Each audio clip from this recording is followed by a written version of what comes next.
All right, now what the heck are we going to do?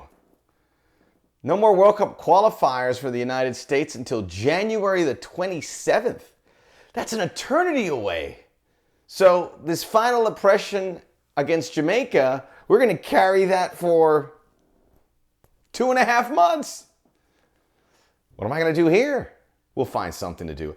Actually, I'm very excited about some of the things that lie ahead. We have the 1 year till the World Cup date coming up, and I am going to preview the World Cup 1 year out. I think 13 teams have qualified. Add Argentina and the Netherlands. Hup, Holland! I love gold! Yes, welcome to Amsterdam. Can I show you the right direction? The trick to do a Dutch accent is pretend you have a few things in your mouth. And you talk and you really soften your tongue. I'm just trying to be very cosmopolitan here. But the United States coming off a 1-1 tie against Jamaica, a game they probably should have lost. I was telling you here, maybe 2 points out of 6. We got 4. That's good. Mexico got 0. That's bad. We'll talk about that here. I wanted to wait before I did this week's episode of the Soccer OG. Yeah. Podcast is out. Check it out where podcasts are available. Alan Hopkins, who was my broadcast partner for a decade at Fox, who worked with the U.S. men's national team in 2014, now works in MLS. We'll have a good chinwag. We'll talk about the men's team. We'll talk about Mexico. We'll talk about Jurgen Klinsmann and what he saw from his perspective trying to qualify in CONCACAF, and some good jokes and laughs about Fox Soccer. You kids who didn't know about Fox Soccer, you don't know what you were missing. It was a channel that had all the leagues under one roof. England, Germany, Spain, Italy, Argentina, Chile, Colombia, Champions League at a time, UEFA Cup finals. Our rights fees, we were getting rights fees for like $50 and a dozen donuts. Dead serious. Now they're, competing for a $2 billion stake of the Premier League. That was only 15 years ago. So this sport has changed quickly. Although I will say, anyone who pays $2 billion for the Premier League is insane. Insane. I got some bad news for you. You see all of us talking about soccer, that's not going to grow by a lot. Maybe in 20, 30 years, but not the foreseeable future. It's still going to get a small rating in comparison, and we're going to have to live with it. So check out the podcast. You'll really enjoy it. I got off on a bit of a tangent there. And while you're there, by the way, great week. Best week I've had on the podcast. Numbers are up. Thanks for all those who tuned in on our trip to Cincinnati. And please subscribe and like our video here. More and more people are reaching out to me on social media going, I can't wait for the newest Soccer OG. And here I am. And I don't want to disappoint you. So, by the way, I'm wearing my Rufus Du Sol shirt. LA event, 3 shows this past week. Kind of ambient, electronic synthesizer music. But one of those concerts you sit in your chair and you're like, what? Really enjoyed it. But here we go. Let's get into it. The United States coming off that buzz with the Mexican national team, came to Jamaica. And this is one of the things I talked about with Alan on the podcast. We kind of went through it. So you played Friday night very late. Players probably went to bed at 2 a.m. or probably left the stadium at 2 a.m., went to bed at 5 a.m., recharged, probably got to Jamaica Sunday early, and then you're right back into it. And what a huge shift from a packed stadium, beautiful field, to a very patchy field in Kingston, 2 in the afternoon Pacific. It's 5 o'clock local time. Hot. So we always talk about playing on the road in CONCACAF. For all of you who think that it's easy, it's not. And we have seen that from every World Cup cycle. And this group, we got what we wanted for it. We got what we wanted, right? The Rat Pack that I talked about last week, nowhere to be seen. So all of the people who are critical of Berhalter, he had a system. He was getting towards playing the kids, playing the next generation, because this was their day. With a couple exceptions, this was the kids on full display, given the responsibility to play on the road in CONCACAF, which is huge, because remember, they weren't given that responsibility in Jamaica. They weren't given that responsibility in Panama. They weren't given that responsibility in Honduras to a lesser degree, and certainly not in El Salvador. They were here. Let's go through the starting 11. Zach Steffen starts his second straight game, or third straight game, actually. Anthony Robinson on the left. Chris Richards gets the nod. What a great opportunity for him alongside Walker Zimmerman. DeAndre Yedlin. Richards coming in for the suspended Miles Robinson. Midfield, Gianluca Busio, another guy who went through the process to get here, gets his start in for the suspended Weston McKennie alongside Tyler Adams, Yunus Musa, Brendan Harrison, Ricardo Pepi, and Tim Weah, who is becoming more and more of a fixture with this national team. He scored the goal, a beautiful goal, very early. And when we got that goal, the U.S. were buzzing, and you're thinking to yourself, they're figuring it out. We're going to win this game, and we're going to be qualified maybe by January 27th when we play El Salvador. But then it took a turn. And Chris Richards I liked. Chris Richards had a nice game. I love how he plays the ball out of the back. I kind of want to see him at left back. And the reason for it is Anthony Robinson, another game where he cannot cross the ball. He can't cross the ball. And that's a big deal for a fullback. So I think DeAndre Yedlin on the other side played pretty well. DeAndre Yedlin really is, alongside with Walker Zimmerman, part of that old guard, although neither are that old. But they came and played. Gianluca Busio earned this spot without question. He completely hid in this game. Nowhere to be seen in the first half. Had a nice shot in the second half. That was it. Bit overwhelmed, which is to be expected because that's what I'm trying to tell you sometimes. No manager in their right mind will give the kids the keys. Greg Berhalter did. They escaped by getting the point when it was very, very close. After the U.S. scored, Michael Antonio scored a beautiful goal for Jamaica, and all of a sudden he has goals in back-to-back games. This is a guy who had scored 42 goals inside the box in his Premier League career. This is the first time he hit one from outside. We talked to a lot of people. Could this goal have been prevented? Most people feel it couldn't have. I said Tyler Adams should have forced him to the outside. And I would say Zach Steffen, his feet were concrete to the ground. You've got to have look what I'm doing here. You've got to have your feet moving so that you can come to it. Wasn't Zach Steffen's fault, but definitely savable IMO. There was a hint of a handball on Chris Richards in the 40th minute, which was a little scary. It was a real men's team for Jamaica. Antonio, Bobby Reed, Leon Bailey. Bailey played very well. Devin Williams, Kamar Lawrence. Jamaica's going to be kicking themselves because if you look at the standings, let's take a look at them now. Top four, pretty clear cut, right? Top three go to the World Cup. Fourth place goes to the playoff. 5 through 8, wait till next time. You don't want to finish fourth, obviously, because that means a playoff where third, you kick your feet up and you are good. Panama has now got a couple road wins and they're taking care of business at home. Now level on points with Mexico. Canada leading the way. We'll get to them in a moment because that was the most compelling story of the night. The game in Edmonton in sub-freezing conditions. Everyone says, I guess it's cooler to say minus 7 degrees Celsius than 12 degrees Fahrenheit. Let's not crisscross with how the world does the metric system or Fahrenheit. Is there anything dumber than Fahrenheit? Can't we all agree on how to take temperature? I mean, seriously. It's all coming out. What the heck? Why can't we all have the same measure of temperature? Celsius, Fahrenheit. Doesn't make any sense. Let's get on the same page. But it sounds better to say minus 7 Celsius, so we'll say that. It was freezing, snowy, and it worked in Canada's favor. A few concerns. I touched on them already here for the United States. Busio, I think he'll be okay, but this really wasn't his game. He did not participate. But Greg let him out there for pretty much the duration.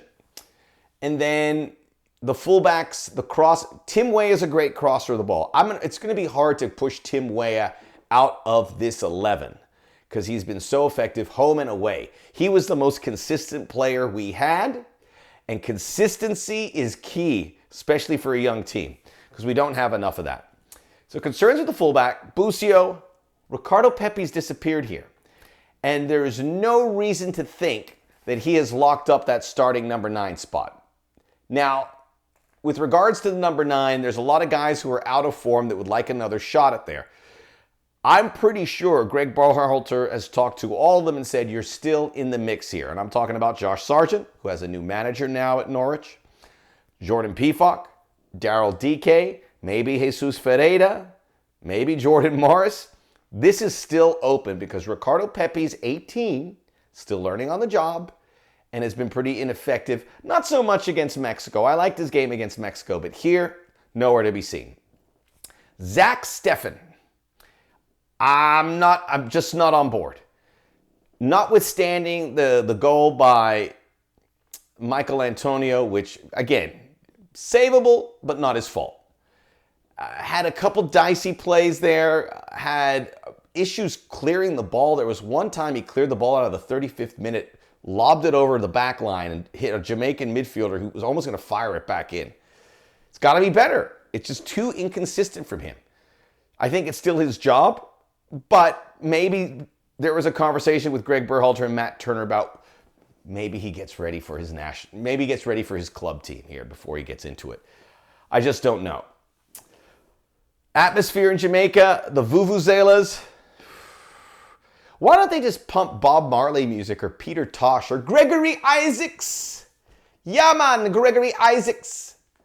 One of the finest Jamaican performers. Remember those DJs in Jamaica? The song plays for 10 seconds, then the DJ comes in here. Make sure you go to the Old Antler 2-for-1 beer specials tonight. Bring your lady. It'll be going on all night here in Kingston, all the way through Miami to Tampa and St. Petersburg. All right. So there's some issue. It's obviously a work in progress. Another like 25 minutes for Christian Pulisic. I held my breath when he came out there. Did you guys do the same? Because he got hit hard. He won some free kicks, but he didn't do well delivering the free kicks. I thought he was good. Obviously, he dribbles well and he draws the defenders, but you hold your breath with that. It was a very messy game. Very messy game. Substitutes, we had to wait a long time for that. 66th minute, Pulisic for Weah, Cullen Acosta for Yunus Musa. Jamaica was liberal with their subs. Paul Arriola came in for Aronson in the 77th. Jesus Ferreira for Ricardo Pepi in the 77th. 84th minute, goal disallowed for Jamaica, where they got CONCACAF'd big time. Officiating in all these games was brutal. Really poor.